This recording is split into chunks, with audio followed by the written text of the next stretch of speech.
Hey, I want to give you guys a bit of an update. I did one of these videos earlier, a couple days ago, put it on YouTube, but there was music playing in the background and they didn't have the copyright to allow that music to go onto YouTube, so it didn't load. So, this is Andy's garage, or it will be Andy's garage. Big cleanup a couple days ago. Our beauties, his mad BMW, the Suzuki, the Doctor has been inspected by Andy's mechanic mate. Very good. A real bargain at €1,800, he said. The tyres have been changed.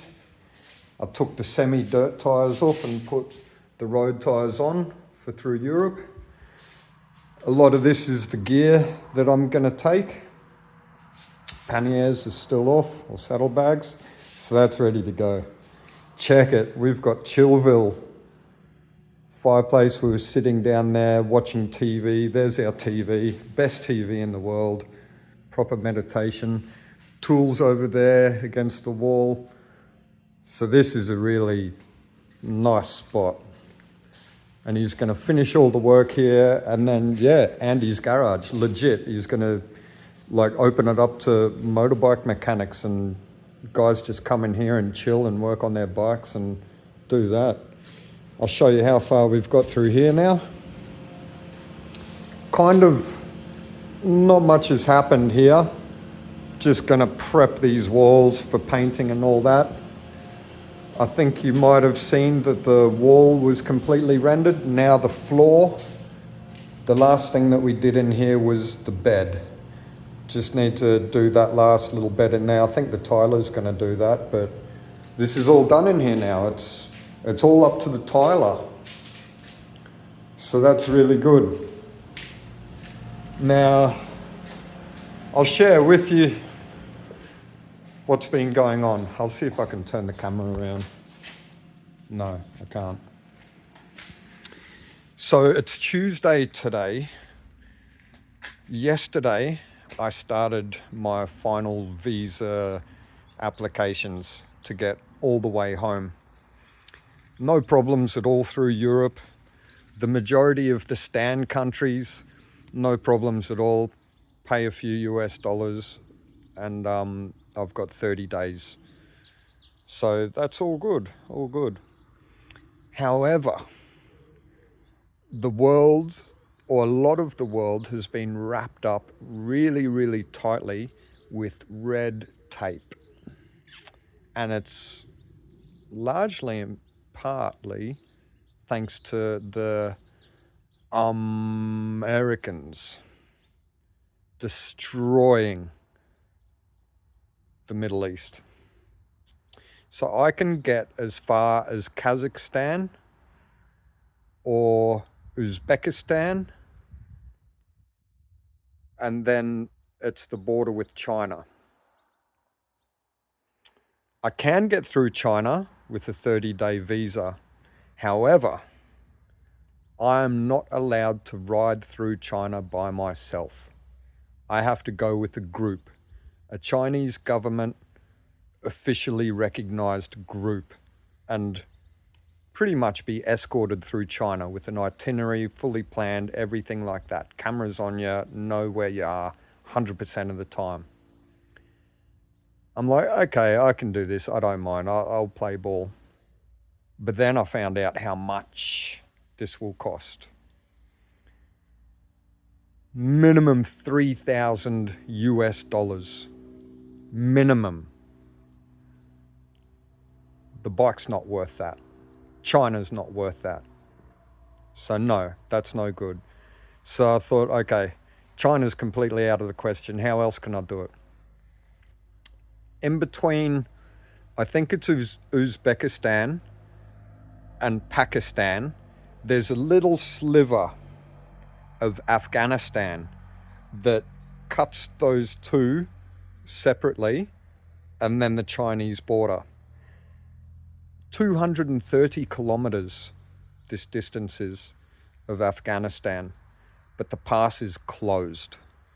by the Taliban and by the Afghanistan military, closed to foreigners.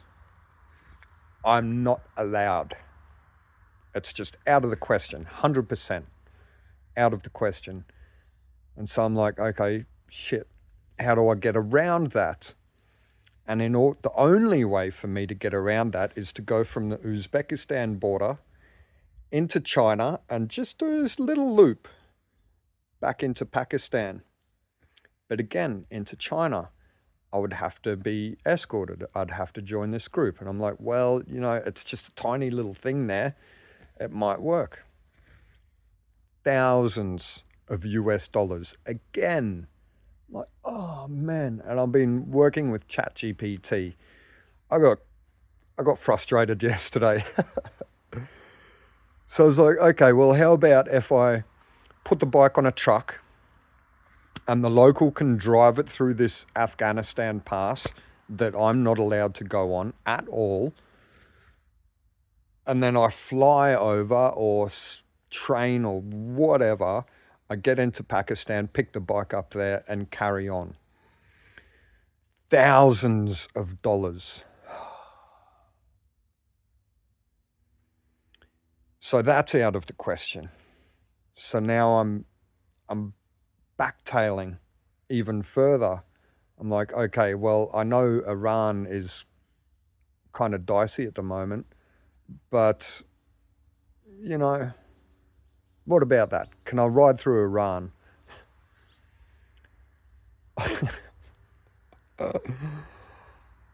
Possible on a 250. I have, what's the doctor? He's a 650. I can't take that bike into Iran. Not allowed. Not allowed. And so if I get to the Iranian border, sell that motorbike, get a 250, if they let me in, still very, very if, I can ride through Iran. If I make it through Iran with my head on my shoulders, then I get to the Iran-Pakistan border. And that's even worse. If I get through the Iran-Pakistan border, I ride through Pakistan, then I get to the Pakistan-India border. So now I am stuck. And I'm like kind of going, I'm getting to the point now where it's seeming my only option will be to ride this motorbike as far as possible. I can get into Kazakhstan. Kazakhstan's great, really easy, no problem at all. I can ride my motorbike through Kazakhstan, get close to the Chinese border, get to a major town there, and I'd have to sell it. I'd have to sell all the gear, jump on a plane, and fly either into India and pick up another motorbike maybe and continue my ride from India. But of course, then I've lost all my gear.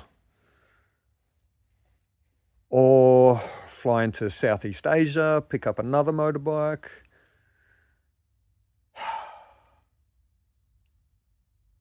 So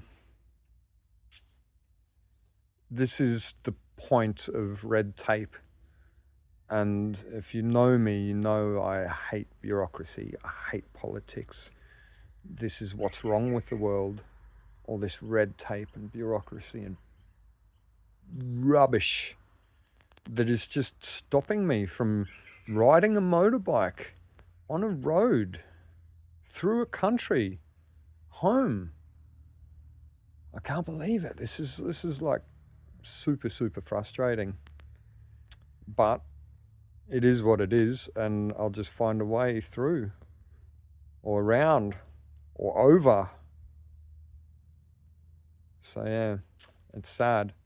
And then the other thing with the doctor, my Suzuki, even if I did make it all the way to, like, say, I don't know, Singapore or Jakarta or East Timor with this motorbike, to then get it into Australia, it would be a minimum $2,000 shipping, and then about another $2,000 with Australian customs, Australian fees, Australian taxes, Australian rubbish.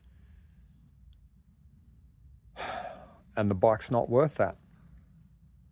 So I'd sell the bike over in Southeast Asia anyway, and just fly home. I find it really sad, disappointing, frustrating, sad, and super annoying that we're not free, that we can't just go to a country, buy a motorbike, and ride. This is what the world's coming to. And it's a hard truth. And you know what? What's even worse, what's even sadder, is that it's gonna get worse. It's getting worse. Anyway, I'm still set to leave on Sunday. I've got all my gear. Andy's doing the final registration and insurance. Europe's going to be amazing. No problem at all. And then Turkey and the Stan countries and all of that. It's going to be wild. And this isn't ruining my trip. Of course not. You just got to bend and flex and go with the flow. And if I have to sell the motorbike in Georgia or Kazakhstan or wherever, so be it. I sell the motorbike, get some money for that, get to the next place, maybe buy another sick motorbike, or maybe just backpack. I don't know. But anyway, that's the update. Red tape. I hate red tape. And these annoying flies.